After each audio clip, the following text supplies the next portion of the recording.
I was married, had one child, expecting another, and the biggest surprise of my life was a letter from my draft board in Logan, Utah, who had kept track of me all these years. If you remember Vietnam, it was a war of casualties. And I guess they had so many casualties they needed to start drafting doctors.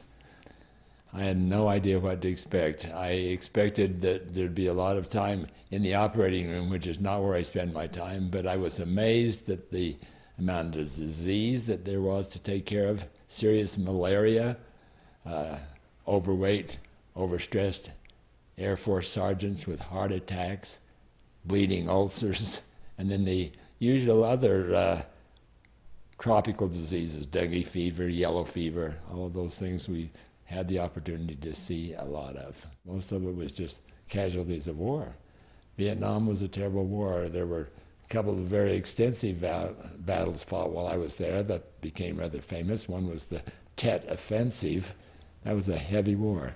When that actually got started, I was on my R&R in Hawaii.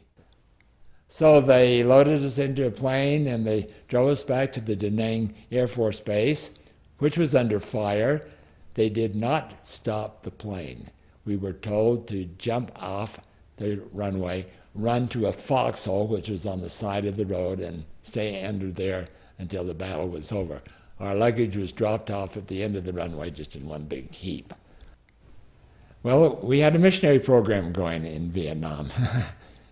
They were not letting men go on missions because of the draft. And every once in a while they'd let a missionary go out in the field, and the minute they got off their mission, they were drafted.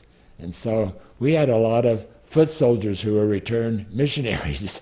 And Vietnam was a horrible place to live a life, and these young people were being shot at, seeing their buddies killed. We had a small branch.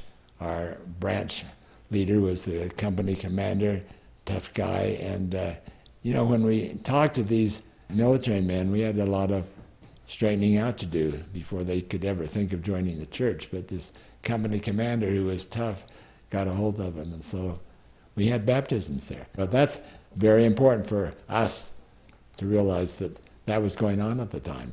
We weren't teaching Vietnamese people. It was basically United States military men.